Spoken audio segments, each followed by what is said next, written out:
guys, welcome to Nico Play. This is another part, I think number 15 of Love, Money and Rock and Roll, and Nico-kun is fighting with Michael for the girl. So let's see, maybe he has the guts, maybe he will prove himself that he deserves Catherine, maybe he will prove that he deserves to live, but I hope he will not. Michael just gonna perish him in hell. He averted his eyes for a moment, but then looked at me again with the same confidence. You just need to tell me the truth, and I won't come between you two or ruin your relationship. Our relationship? I smirked. Why don't you ask her first when in any kind of relationship? It looks different from the outside. How did he always manage to remain so composed and say all this in that calm, even tone? I don't care how it looks to anyone, so if Michael come, then Nico-kun should be like fucking psychopath. We're not going to get anywhere like this. I'm not going anywhere, I feel pretty alright here. I said a bit louder than I should have and attracted the attention of the student sitting next to us. What do you need from me in the end? To tell the truth, are you together or not? Yeah, he's together with his mind or not. He clearly didn't understand or want to understand the hints that there was nothing between us. I was so fed up with all this, so why couldn't I say it out loud? It often happens, you don't do what you need to. Because of that, you start hating yourself and get depressed in turn. Depression obstructs you from doing what you need to do. A vicious cycle. Anyway, this explanation sounded much better than the thought that I wasn't able to reject Catherine completely. What if we are? Are you going to turn away and leave pretending nothing happened? If you like a girl, why the hell do you need my opinion? Oh my god, afraid to hurt my feelings, come on! You're just being hypocritical, you want to make yourself look good so that nobody will think badly of you no matter what outcome. And I still can't understand what you want to hear from me. I am interested in her only sexually, I assure you. Wanna be whole brothers? Be my guest. Wow. I stopped for a moment to catch my breath and only then realized that the class was gravely silent and everyone was looking at me.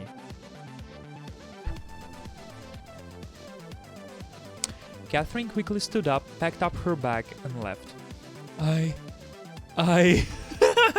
Accumulated stress will always find a way out. Nice one, Nico-kun. I hope now everyone will hate Nico. Like, everyone. One way or another. There was nothing surprising about that, but I picked up the least appropriate moment possible. Michael, I'm sorry. I don't think I'm the person you should apologize to, he said coldly and returned to his desk. I ran out of the classroom and rushed downstairs. Maybe the game will give me the choice if I want to follow Catherine or not. But Catherine was neither at the lockers nor in the yard. She was in the bathroom crying or cutting her veins with a razor, sharp one. She could be hiding somewhere at school or have left already. Anyway, now I couldn't find her. An awful thought flashed through my mind that she deserved it because of her behavior today.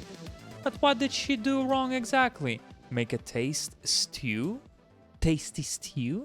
Or merely return to my life? The bell for class reached me at the school gate. I was just standing there trying to figure out how it had come to this. How could my life instantly turn into a play by an immature Broadway scriptwriter?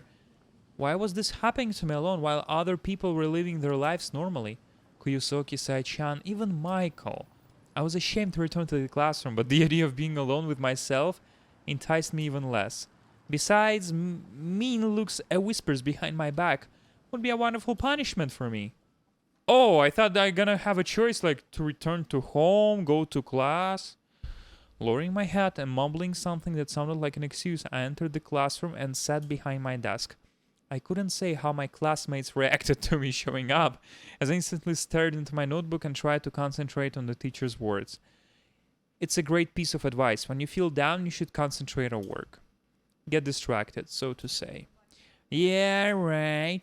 I don't know a single person who that actually worked for, because maybe you're fucking 17 years old, you're a teenager, you have some fucking problems with your ego, and etc., etc.? How could someone simply silence every thought about the things that constitute the very essence of their existence? Himitsu, Catherine, the truth about my parents' death. That was my entire life. If I were to forget, delete it, scrub it away with rubber like a typo in dictation. Yeah, I had no job, but the closest to it was school. But could abstract logarithms, integrals, or biographies of long-dead public figures become more important to me than real problems and real people? ... Classes had ended a long time ago, and I was just sitting alone in my empty classroom, not thinking about anything particular. I was too tired of everything, just couldn't concentrate on anything, and I had no desire to go somewhere and do something. Without students, the school became quiet and still, and in this silence, the sound of steps coming from the corridor sounded sinister, and as if Mortician or a plague doctor were coming for me. I hope it's one of them so you can fucking die. The sound was getting louder, but it remained monotonous, and every step was accompanied by dull creaking. Someone massive was approaching. It's Kuyosoki for sure. The massive guy. The door opened slowly, and I was ready for anything to come in, holding my breath. Yeah, of course, that's Kuyosoki. Still here? He asked in an unusually serious voice. Don't scare me like that, I exclaimed, like a girl. Like a pussy, yeah. What did I do? You're walking like death itself. Nick, you're off your rocker. Yeah, for sure. He came closer and sat behind the desk next to me. I didn't want to come back at first, but then I thought you could use some to talk to. About what? Do you think I'm a complete idiot and haven't noticed anything? Even if that were the case, you told the entire class about your problems today. I don't have any. He just... Michael doesn't know when to stop. Michael doesn't know when to stop. Wow. So it's Michael who said about the brother holes. Wow. I don't think so. It's about him, or not only about him. Maybe, but what do you want from me? I'm just fed up with this situation, all these misunderstandings and omissions. Catherine and I are just friends. Brother holes. You said sexually. You interested sexually? Motherfucker. Catching Kuyosoki's admonishing look, I specified. Admonishing look. How? Like it's admonish something, or the fuck? At the very least, we are not lovers. Then I really don't understand why you're being so stubborn.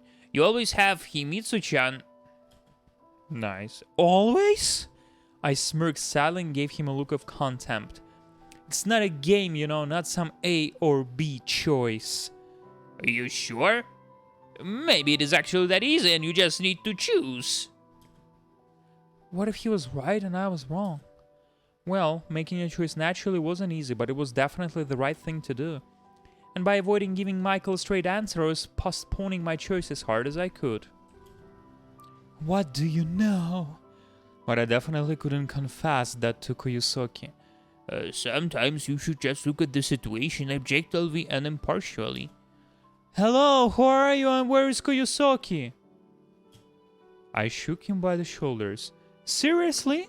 Objectively and impartially? How do even you imagine that? I'm just giving you a bit of advice. That's the easiest thing to do. He finally smiled. Ain't that right? Anyway, you could use a distraction. Wanna go to an arcade? Yeah, let's go. Who needs homework? Who needs to study? Right. Good job. Even if Kuyosoki was right, it's not like I didn't know as much as myself, but knowing what's right and proper doesn't then make your decision any easier.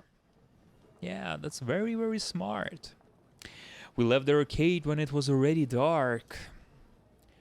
Alright, so what's your advice? In Galaxian, first try to shoot the ones on the sides and makes free zones. No, damn it. Well, about that, you're probably asking the wrong person. He scratched the back of his head and smiled sadly. I'm not asking for love advice. Just tell me what you would do if you were me. I really need an objective opinion, so to say. You said it yourself. Well, I would choose Himitsu-chan. Kuyosoki replied without, excuse me, without any hesitation. Somehow I thought that he would try to deny it and hesitate for a while. Really? You're unusually decisive today. I guess arcades do some good after all. What does it have to do with the arcades? I've always been on her side. Really? I don't remember you ever telling me that. Have you ever asked? True enough. Kuyosoki, with his voracious passion for 2D, always seemed like the last person to talk to about real girls. Never mind. So what do you think that? I don't know Catherine-san that well as you're aware, but I'm quite familiar with Himitsu-chan, and I know about the things she's done and keeps doing for you. Is this your way of trying to shame me? No, I'm just stating facts. Am I wrong? Wrong in what sense? Are we going to measure the things she has done for me in kilograms or kilometers? No, god damn it, and Nick, why can't you just agree with something when it's true? Exactly, why Nick cannot just fucking agree? You always have to, argue. He always argue every single thing he being told by his friends. I want to admit and point that this is a friend. It's not a fucking, I don't know, some classmate that, just like, oh, hi, every day you see him. It's like a friend that you go together, you're doing something, you're sharing thoughts. This is what called friends. But Nico-kun don't want anything. He don't need friend. He does not deserve friend. I'm not saying you're wrong, just... Then why do you always need these clarifications and clauses? I just explained you. Maybe because this way I feel less guilty. Life isn't all black and white like in your manga. You think I don't understand that? At least you have someone to choose from. It was hard for me to continue this conversation, and I really didn't want to upset Kuyosoki. To him, all my problems seems to just be romantic ones, since he didn't know even a fraction of the truth. I wondered how I wouldn't act it if he was right. If my parents hadn't been killed but really died in a car accident. If Himitsu's father hadn't been spying on me and Catherine's mother was just a diplomat. In his view, that's what my life was. And 1.5 years ago that was exactly the case, and I chose Catherine without hesitation back then. Well, I guess that's enough for today. See you. I stretched my hand out to him. Will you come to school tomorrow? I will. We said a warm goodbye. Like, very warm goodbye. Like, we literally kissed. Okay? We kissed and I headed home. Before I used to kiss Himitsu-chan, but she left, so I have to kiss Kuyosoki. The lights were on in my house. I froze, thinking that Himitsu could be there, and I tried to hold back a warm feeling in my chest. I slowly entered the yard and opened the front door with my key. However, I didn't find her shoes in the hall. I didn't even know why I paid attention to that, but my heart skipped a bit. She couldn't have come to me wearing slippers, could she? Trying not to make any noise, I sneaked into the kitchen. You again! Catherine looked at me idly and recrossed her legs. I see you were expecting someone else. It's more like I wasn't expecting to see you. Sorry, I decided not to cook dinner since you didn't seem to enjoy breakfast. She smirked and fidgeted with the fork in the box of instant noodles before her. Still not a fan of chopsticks. I was wondering if you come alone or not. What does it have to do with anything? I was about to get angry, but immediately remembered my behavior at school and felt dejected. Dejected, wow. Look, I'm sorry for everything I said today. That's not what I really think. Oh, of course it isn't. I understand that you're having a rough time and getting a little jumpy. Yeah, jumpy. Exactly. She didn't say anything that wasn't normal for her, but this time, it really got to me. Finally. So why have you come then, especially after what I've done? Did you think I would hide in the deepest hole I could find, cry, pity myself, and curse you? I'm gonna rape you. I have a huge dildo. Maybe it would even be appropriate considering the situation, but why would I do that? So instead you decided to come here? That's definitely the more logical move.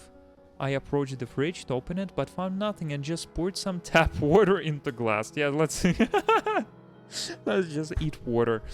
if Catherine is not gonna cook, he's just gonna fucking drink water. Oh my fucking god. It's not about me at all. What is it about then? Himitsu. What about her? I grew cautious instantly. I heard my mom talking on the phone. Katya smiled but was clearly fidgeting in the chair. Himitsu's father works for Japanese intelligence and spies on you. I wanted to tell you in the morning, but I couldn't find the courage. ... Are you going to say anything? I kept looking at her expectantly but a bit vacantly at the same time. I'm wondering where your sarcasm goes when you start talking about serious things. Do you know that chameleons can change hue in their sleep and always remain the same color? Nick, I'm serious.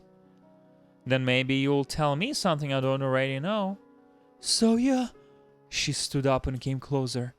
How can you talk with her after that? Don't worry, we're no longer talk, for now at least. How long have you known? For some time. Oh my god, just fucking say yesterday. Jesus, Jesus. I replied evasively. So it turned out that Catherine came and told me everything herself, unlike Himitsu, who confessed only when I forced her to. Yes, this is your friend. But actually no, we know who's your friend. Kuyusoki and Michael, especially Michael, because you want to be a brother hole. And this made the burden on my heart even heavier. This is just like you. What exactly? Then I trust the only person close to me who's never betrayed me before? That's what you think. She whispered, but I paid no attention and kept attacking her. It's so weird that I'm looking for support from anyone at all when I be Zane on all sides, isn't it? By Himitsu and you and others. What the fuck is Bizaned? I wasn't shouting, but Catherine looked frightened. That's so strange, but normal people, is that what you think? Any normal person would have long offed himself in my place. Or tell me what I gotta do and I'll do it. And what are you accusing Himitsu of? Do you think she works for Japanese intelligence? It's just so happened the stars aligning like this. Everything in my life is fogged by default, so what's so surprising about that? Katya was quiet, but after these words straightened up and seemed to become as tall as me. You fucked it all up again. First you lost me and now apparently her, and what do you blame? The stars! What? Her words surprised me so much I staggered back and hid the thing behind me. What did I do wrong? Everything. This is the thing, you did absolutely every possible scenario that you can make, be with Catherine or be with Himitsu, you fucked up.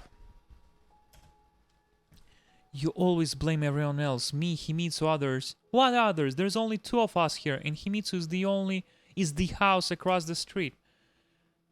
Fool, you two aren't my only problem. I turned away to avoid looking her in the eye. And you will never find a solution if you keep waving everyone away. I'm such an idiot to have come here, to think that you could still be helped.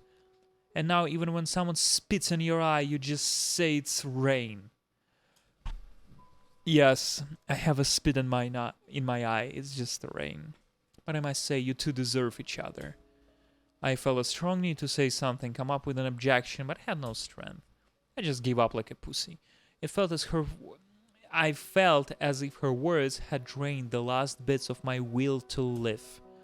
I just don't know what to do. I noticed as much. I'm so tired of this game, playing emotional ping pong. You become sarcastic, I retaliate, I snap at you, and you get pissed off. Catherine didn't respond, but clearly grew embarrassed. Well, I guess it's my turn to say, that's life. But everything could be different. And just this very morning I was absolutely sure they had no feelings for her, but now I have feelings for Catherine, and now I didn't know. Of course.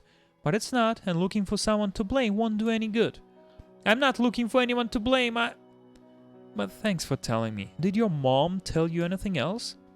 No, nothing, she replied after a short pause. But I'd say this already more than enough. In any case, I told you what I wanted to, and I have nothing else to say, which means but I have nothing to do here. So long. I saw her to the door. If something happens, you know where to find me, she said as a farewell. Why did she need to say that? To leave me with foolish hope or to keep me on a short leash?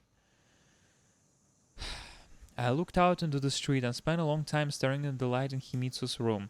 Catherine didn't tell me anything new, but brought unbelievable pain with her stupid, unnecessary, inappropriate honesty. Like fucking 4 words that can be easily removed. Unbelievable, stupid, unnecessary, and appropriate. And why was she was willing to tell me everything except for what really mattered? I watched TV until late in the night, trying to get rid of thoughts of ditching everything and joining a monastery. Yeah, for sure. I wish you could go to monastery. That would be perfect. Oh, seriously, he can be a good monk. But he has to be a special monk. He should not have dick at all and balls at all. Just completely like, shaved down there. Another light, another morning. Why do different people like different colors? Freud and Lucier most definitely had their opinions on that, but I've always struggled to make a clear choice. Sometimes my favorite color could be a blue or violet. I used to hate yellow and my childhood preference was white. Of course, there are strictly scientific explanations for the matter, but in our everyday life, we're used to more basic interpretations. Red symbolizes the unbridled fervor of fire. Blue epitomizes the serenity of the clear summer sky, while black reminds us of the dusty shrouds and gloomy vaults of a Gothic church. And fucking Dimmu Borgir bands, Gorgoroth, Behemoth, and all that satanic things. Beautiful, beautiful explanation. I wasn't sure which colors I would associate with Catherine and Himitsu, but in my memories, their smiles used the same palette.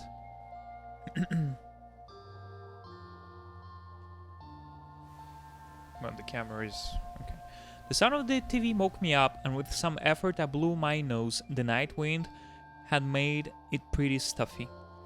Due to the uncomfortable position, my back hurt, making the awakening even less enjoyable. On the screen, cheaper and overly smiley news anchors were wishing a good morning to all the inhabitants of Tokyo. They had it easier, of course. These programs are usually pre-recorded, and now they were peacefully sleeping in their cozy beds, which is completely not true, because they're giving you a news, and usually the news going in real time. So, bro, you're an idiot completely. Right after the fake smiles and tons of face powder came a cooking show. Spend just 5 minutes and make yourself happy with a tasty, healthy breakfast. A professional chef with more than 20 years of experience was shouting, skillfully filleting fish and slicing vegetables. Yeah, right. Of course, I will never be able to cook because I'm fucking pathetic. I just can't. Okay, whatever. I wouldn't be able to cook anything like that even in 3 hours with or without all the ingredients. Although a dead mouse, a couple dozen cockroaches, and some soy sauce would make for an undoubtedly higher protein, though probably not a tasty meal than the one prepared by the TV chef. What about those commas? Like, the commas are so random. Having weighed up all the cons and failed to find any pros, I got dressed and walked to the school. I had no desire to skip classes since I had nothing else to do in the morning. By skipping breakfast, I managed to find some time to drop by shop and buy a couple chocolate bars. Oh my god, he's not eating for 2 days already. Fuck. Because nobody cooks for him. I wanted to go to my favorite ramen place as well, but after counting the money in my wallet, I abandoned the idea. Hey, what happened with those money that your father left, huh? Drinking too much? Probably yes, drinking too much. And I still had a week before the end of the month. Oh, wait, so he get... Oh, I got it. So he's receiving the money from bank, like, month to month, like, releasing money. Yeah, so, you know. I see. At school, everything seemed normal, joyful, and and enthusiastic Kuyusoki, Michael with his book, and Catherine, who was expressly ignoring my presence. Everyone seemed to have forgotten about my behavior yesterday, or I merely pretended to, keeping up appearances. In any case, I didn't feel like an exile. No more than usual. Not that anybody ever paid much attention to me. I had to admit I was a little scared of the derogatory looks and whispers behind my back on my way to school. But life went on as usual, not noticing me and my problems. Stop crying. Stop fucking crying. During the second class, a note landed on my desk. Come to the roof at lunch. It was written in Japanese. The handwriting looked familiar, but it definitely wasn't Katya's. I was even kind of happy to receive this note since I was starting to get bored. So this thing too. Huh. Now the absence of adrenaline equaled boredom to me. During the long break, I went to the roof, waving Kuyusoki away as he offered to have lunch together. Come on, he's gonna skip food like till he dies. Don't worry. However, there was nobody there. Apparently, I was too early. Was that I thought as I sat on the bench preparing to wait for the author of the note? The door soon opened and Kagome jumped into the arms of the unfriendly autumn wind. The arms of unfriendly autumn. She jumped. Well, yeah, I should have expected that, I muttered. What are you mumbling there? Kagome asked in an intimidating tone, coming closer. I want to clarify something just in case. Did you write the note? Yes. She replied briefly and sat next to me. Right. I realized when the handwriting looked familiar to me, Kagome was the class rep and would constantly write things on the blackboard. We seem to be meeting each other a bit too often these days. You're in no position to make jokes. What else can I do? You're in danger, don't you understand? In danger? I've managed to uncover something else. The father of your red-headed girlfriend works for Japanese intelligence, and he may be something related to my father's disappearance. God damn it, does everyone actually know more than I do about my own life? I exclaimed and flung my arms into the air. Doesn't seem like it's news to you. She squinted her eyes, but I immediately asked a question. How did you learn that? I have my own sources. Kagome responded unsurely, turned away, and shivered from the strong wind. Here. I stood up, took my jacket off, and tried to put it over her shoulders. What are you doing? She immediately jumped up from the bench and ran a few feet away. Just trying to act like a gentleman. Since you trust me, just let me touch your boobies. I mean, you've told me so much important information already. Kagome calmed down a bit but didn't come closer. It's because I still hope that you're a reasonable guy. Besides, we're in similar situations, so I want to believe that you all act reasonably. I have to say, though, that so far you've been as useful as a dug-up corpse. Okay, thank you. Well, I'm sorry for not knowing anything else. And is this point that was mostly the truth? And why do you think I should blindly trust you? Because I have no reason to lie to you. I'm just looking for my father. I didn't really reply, but her words made me feel guilty. After all, Kagome, despite her rather complicated personality, had opened up to me and relied on me to some extent. You're right, sorry. Is there anything else you know? And how do you even know about the Himitsu's father? I've told you enough already, and you seem completely unsurprised by it. I'm just tired of surprises. I smiled idiotically. But I would like to know more about your sources. Tit for tat! I have nothing to offer in return. It's not like this card game. If you were me, wouldn't you want to know everything? Are you so sure it's easier to be you than me? No, but that doesn't change anything. Unlike you, I'm trying to do something. I've already told you everything I know, and how I found out isn't important. Just for your information, a one-sided relationship like this can't last long. What is she fucking talking about? I'm playing this game. This is the 15th or 16th episode. I already lost count long time ago. I still don't know what is this game about. Like, if somebody gonna ask me what is this about, I'm just gonna say, I don't know. Like, literally, this game is fucking about nothing. Is this about relationship? No. Is this about spies? No. Is this about a stupid school guy who misses the school? Kind of. Oh, so we have a relationship now. Asshole! Kagome hissed and I was left alone. I seem to remember that Himitsu once said that I should change my attitude toward other people. And even though I'd started to behave differently with her, and maybe to some extent with Catherine, others remained of as little interest to me as before. But Ayavura couldn't become a usual ally. Next time, if there was a next time, I'd have to treat her with more respect. I came across Michael at the entrance to the classroom.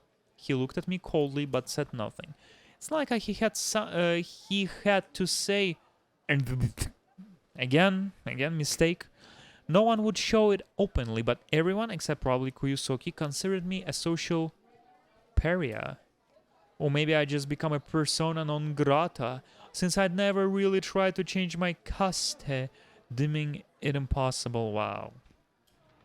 Nice words, lots of words. There was absolutely no way I could keep being in their company. I quickly packed my bag, and with my eyes lowered, walked out of the classroom. The bell reached me in the schoolyard, and deep inside I felt sad and for some reason even disgusted. That disgusting bell. I guess I had never really given thought to the fact that on weekday afternoons the streets were populated by totally different people than in the evenings. Children and teenagers were studying, while adults were mostly at work. But pensioners, like the retired people, he means. Of all ages, mothers with their strollers, all kinds of couriers and delivery boys crawl out of their homes between 9 and 6 o'clock to enjoy the still warm autumn sun. Soon they would be replaced by office workers in the identical gray suits, children who couldn't wait to have some fun, and exhausted factory workers. But for now, Tokyo belonged fully to that nice, motley crowd. I slowed down to catch a few more smiles from strangers passing by. They had a calming effect on me. In the end, some people were capable of not only drawing in their problems, but also bringing some happiness in the world, sharing their good mood with others. Even in reality, things were very different, and it was just a sign of politeness. Be polite. I came home, kicked off my boots, and walked into the kitchen. The TV was still on, showing a program for housewives. Household Secrets. Himitsu probably watched it often. At first, I thought the ring of the doorbell was a part of the show, but I quickly realized that wasn't the case and opened the door. Himitsu's father. Ryusoki-san was standing at my doorstep. Physically fit, as focused as always, with a cold look in his eyes and abrupt, military, precise gestures. How come I never figured out he wasn't just a simple government employer? Ryusoki-san. I greeted him briefly and slightly lowered my head. I forgot his voice, but probably. May I come in? Sure. I walked him to the kitchen and offered a chair. Nikolai, I respect you, so I'm not going to pretend or put on act here. I think you have long realized what's going on. You've become very interesting to the KGB lately. That explains a lot. I froze in place. I hope he didn't know I had eavesdropped on him in the village. I'm not aware how much you know, but it is your best interest to tell me everything here and now. What I know, I said quietly. So this was the person I know half my life. Not only had been he lying abjectly to my parents and me for so many years, he'd also managed to drag his own daughter into this. Oh, I know enough. Let me tell you a story. About a nice neighbor who pretends to be a family friend, about how he is willing without hesitation to betray anyone on command. For him, the ends justify any means, and there are no moral boundaries. He'll even use his own daughter to accomplish his goals. Any means, right, Ryusoki-san? Am I right? Am I right? I snapped, but I couldn't feel any particular danger coming from him. I was at least to a degree confident he hadn't come to kill me. That's your point of view, you're entitled to it, but there are many others. However, Nikolai, you should calm down. That would be better for everyone. His impenetrable seriousness was more frightening than all of Irina's words combined. Is that a threat? For now, it's a warning. I hope I'm not mistaken about you, and I won't need to deploy methods that are appropriate for stupid scum. His arrogance stung. There was something of Japanese militarism in him, like the Nazi thing. Japanese militarism refers to the ideology in the Empire of Japan, which advocates the belief that militarism should dominate the political and social life of the nation, and the belief that the strength of the military is equal to the strength of the nation. Okay. And still I was scared and simply couldn't hide it. Nikolai, I want to help you, no matter how crazy that may sound to you. I have helped you before over many years. I've been doing things that go beyond the scope of my responsibilities, and even things that violated direct orders. He added a quieter voice. I have done things you haven't a clue about. Are you talking about my parents? I smirked. Believe me, I have nothing to do with what happened to them. Of course you don't. I realize that you have no reason to trust me, but this is a dangerous game you're playing, albeit against your will.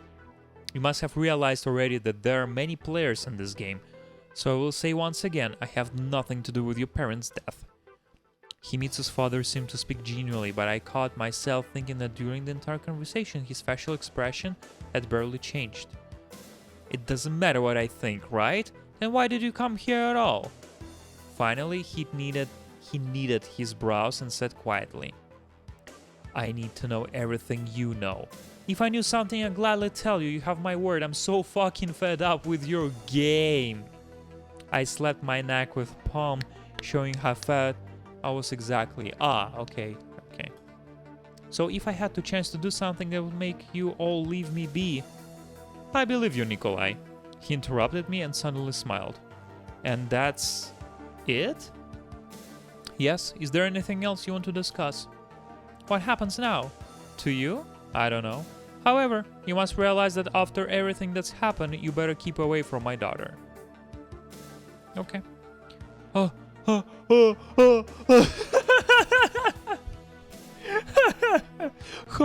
But what about my bento? What about my bento? I mumbled impotently. Of course I'm fucking impotent. Be well. Ryusoki-san stood up and left. Good. When the door closed behind him, I sank exhaustedly to the chair. Of course, arguing with him wouldn't be pointless and risky, and besides, what could I say? It's not like Himitsu wanted to see me. But that was only for now. In the end, she's definitely come. Wouldn't she? No, she won't come. And what did he mean by I don't know? That I didn't have to fear Japanese intelligence anymore? Or that everything was over for me? No. If that were the case, he wouldn't have warned about me about Himitsu. I was shattered and crushed and most importantly, humiliated. For the first time, Irina could threaten me all she wanted, but she didn't have any aces up her sleeve. Aces up her sleeve.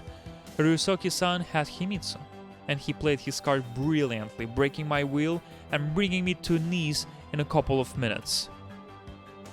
If I had anything to tell him, I wouldn't done it immediately without hesitation. Ichinose? It didn't seem like they were really interested in him. My conversations with Irina and Kogame? They were in the end not very informative, and I didn't know anything except that. But why? Why was it so easy? The answer to this question was becoming more and more obvious. I couldn't stay home alone now. Yeah. Call Catherine. If something happens, you know where to find me. And I was dialing that cherished number again. It was quite early, but maybe she was at home. After a few beeps, somebody eventually responded. Hello. Hi. It's me. Catherine didn't reply. You're already back from school. And silence again. What was I trying to achieve by stating facts? I summoned all my courage and said, You said that I would know where to find you. I guess I have. In the park in the hour, Katya replied briefly and hung up. Everything seemed to have worked maybe too easily. Despite my efforts, I didn't manage to arrive before Catherine. She was already waiting for me there. Her house was much closer to the park. Catch your breath first. She smiled. Stop it, just say. She smiled and pointed at the bench. We sat down. That's it. Don't put those fucking idiotic complicated words. They're so unnecessary. Not a day passed. Sorry if I distracted you from something important. I always have time for you. Besides, it's clear something's happened. When I called Catherine, I hadn't figured out what I was going to tell her. It was just a whim and a lack of other options. I looked at her with a plea in my eyes, as if hoping she'd guess it all herself and I wouldn't have to lie, or worse, tell her everything in detail. Himitsu? Yes, we had a fight. Not that's the first time, but this time it's serious. You talked to her after everything I've told you, although you already knew. Yeah. Unlike Himitsu, I hadn't promised not to lie to Catherine, and she didn't have to know what Ryusoki-san had told me. My life doesn't change much. That's for sure, but why am I here? I just... Oh, well... I had even less desire to say that I just felt lonely and that Kuyosoki wouldn't have made for good company here. Although, even if I had a choice, would I have called someone else? I just don't want to be alone. You get used to it. It's not quick and easy, but eventually get used to it. She caught a yellowish leaf flying in the air and attentively, as if studying it, spun it in her fingers. I have a lot of experience in terms of loneliness. Katya, you are unteachable. What? How many times have I asked you not to call me Katya? But you never meant it.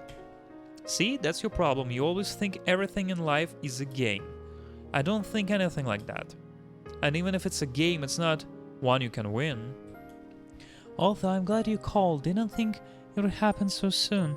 So she didn't doubt I'd call at some point. And I'm glad you finally realized what she is.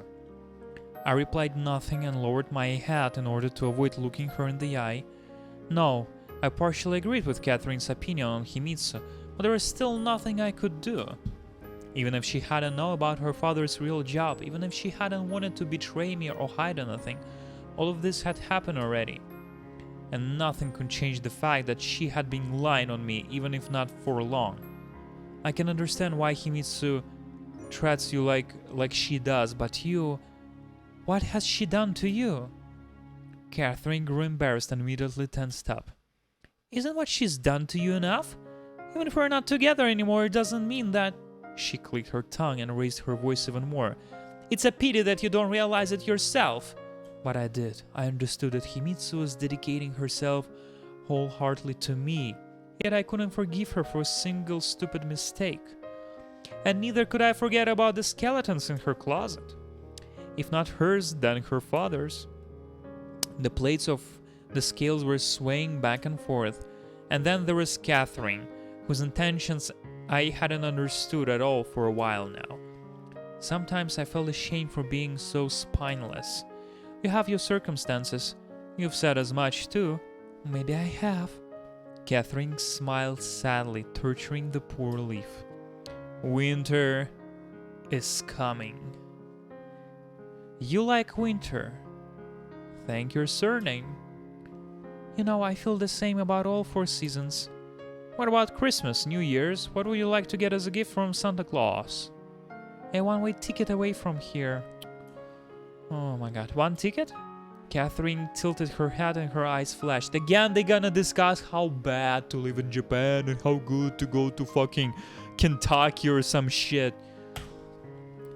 Sorry, it's not about Kentucky itself, it's just in general, like to fucking middle of nowhere. Or you have a mansion and fucking 10,000 acres of earth. And land, I mean. Do you know what to talk about this now? What about the destination? Isn't that important? I tried to smooth out the awkwardness. To the moon. We were sitting there talking about nothing. That was exactly what I needed. So you're going to be the first person on the moon. Hey! Catherine gently nudged me in the side. Well, everyone knows Stanley Kubrick faked the Apollo landing. Careful, Nikolai, be fucking careful, it's YouTube. Are you asking for another Caribbean crisis? This time the missiles will be at your coast. Knowing the Japanese, I wouldn't be surprised. This is all bad, isn't it? Of course it is. I look at you and Himitsu and I see no differences, borders, nations. I want you all at the same time, like that threesome that you proposed. Maybe that's the case in a perfect world, but I would prefer to have no differences somewhere far away from here. Have you ever read Heinlein? Heinlein. No, why? Nothing, I just think you like his books. What the fuck? He's drinking. This is alcoholic student. He cannot read books. He doesn't read any single book in his life. I can fucking swear. Your whole world really is science fiction, except there is no science in it. Himitsu had told me almost the same once. I've heard that somewhere before. See? What about you? You don't even have hobbies. Not for lack of desire, she replied, offended by my words. What do you mean? When you need to move all the time, I never told you. Even in the US, we kept moving around the country every couple months. It's like I'm 7 years old and I can't be left alone, or at least with my grandma. I didn't know. Good that you didn't. There is nothing interesting about that. Catherine stood up, smiled way too nicely and gave me a hand. Let's go, I'm cold. Where? I'd like to eat something, you? Can do a cafe. Oh, he's not eating like since yesterday, right? Let's go to your place. But I have nothing to eat at home. Should we order something? I replied after a short pause. Why all of a sudden?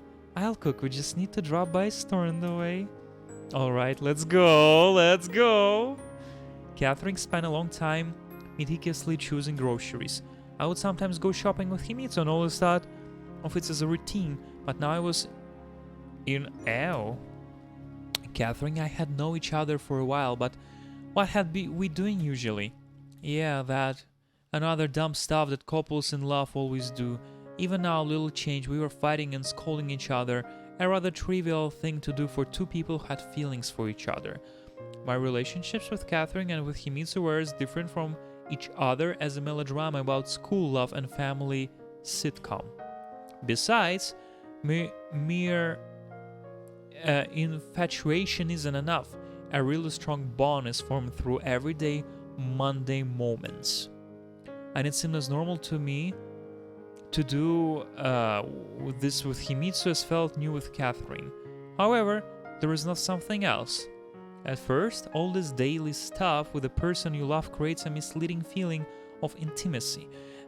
And that's when you start to imagine that you are like a family now, will never leave each other. Hopefully the other person is of the same opinion. Then any unexpected issues will be unexpected for both of you. However, if that isn't the case, the first problem you run into will become a long-awaited excuse for them. Katya wanted to take some lettuce while I had a preference for Chinese cabbage. Did it really matter? In order to avoid any disputes, I relented immediately, but it made me think. It was almost evening when we reached home. I don't mean to imply anything, but isn't this a bit too much? I demonstratively raised the bags in my hands that were indeed quite heavy. Luckily, Catherine flatly refused to take my money and paid for everything. I wasn't even sure if I had enough for all that. Damn, now girl's paying for him. Are you unhappy about something? It just feels like you're cooking to cook for a whole regiment.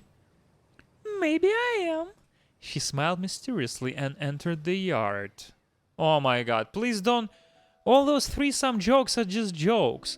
While Catherine was cooking, I sat down in front of the TV and started to think. I could hardly expect Himitsu to visit, but if she did, it would be quite difficult to explain all this to her. The sense of intimacy with Katya was growing stronger, as if that was exactly that she was trying to accomplish. Look, thank you, really. Catherine stood up, cooking, and looked at me confused. I really need some support right now. And someone close around, I wanted to add, but held myself back. Happy to help. No, I'm serious. Well, so am I. The dinner was surprisingly delicious. Hamburgers and French fries. Homemade. I'm gonna cry. It's beautiful. You know, I don't eat this stuff often. Fast food is one thing, but it can't compare to this. I guess I'll add at least some variety to your menu then. She was clearly hinting at Himitsu's cooking, but I didn't reply, busy consuming the burger. To be frank, I was quite skeptical when you said you could cook. What about yesterday's breakfast?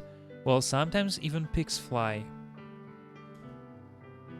Catherine frowned. That's not nice, you know.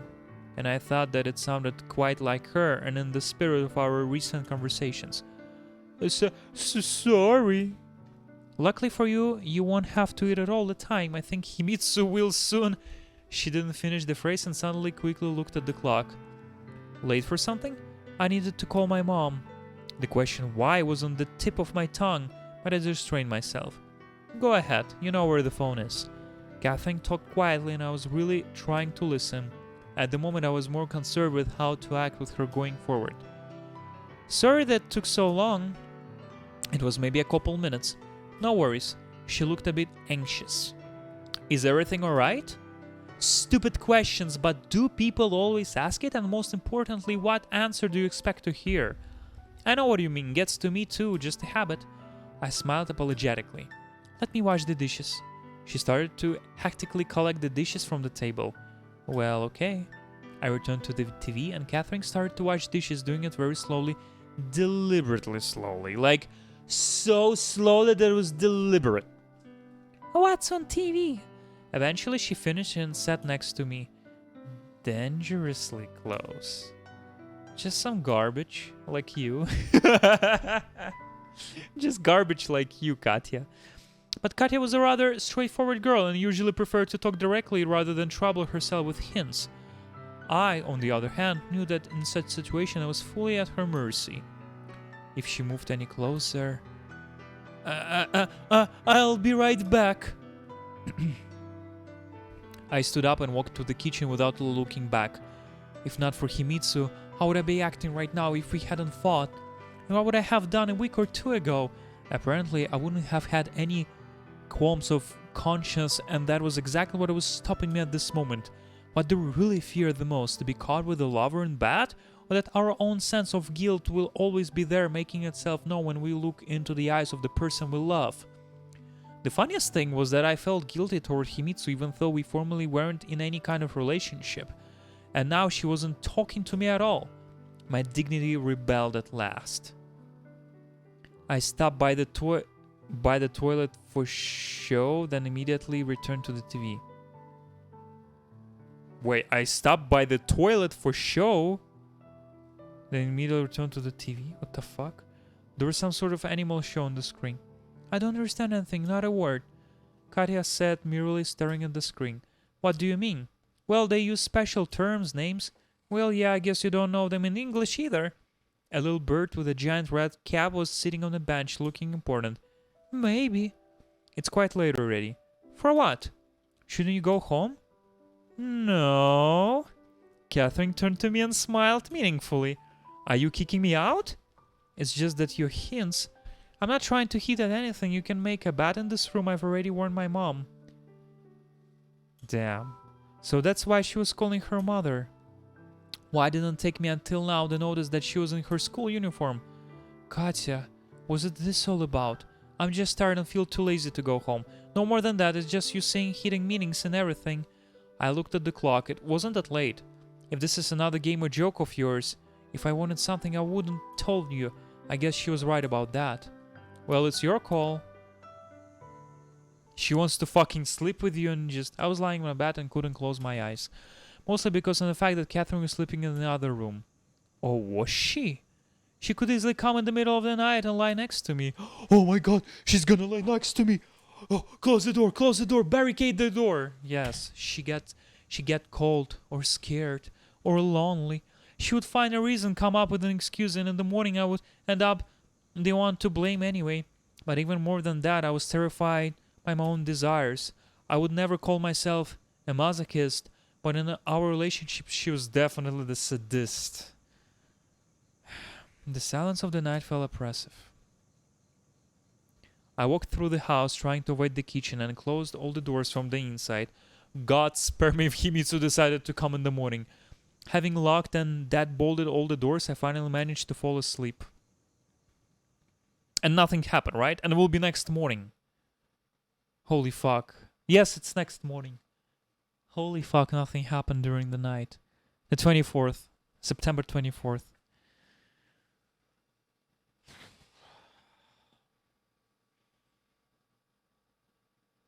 Anything that can go wrong will go wrong. Murphy's Law. I don't think that in my circumstances the wording was that important, but I still wouldn't say that something just went wrong that morning. It would be quite an underestimated. Nothing happened, right? Jesus Christ, I fucking hate this game. I was waking up by shouting in the kitchen. I jumped out and dashed to the source of the noise with only my underpants on. Catherine and Himitsu were standing in the middle of the room and going at each other at max volume. That's it. I think we're gonna proceed to the next episode. We're gonna leave them too. Maybe they're gonna make something crazy with each other. I don't know. But till that time, thank you very much, guys, for watching until the end. Please join the channel. Subscribe on Twitch, Twitter, Instagram. In the description of the video will be playlist with this game. Thank you very much, and we'll see you next episode.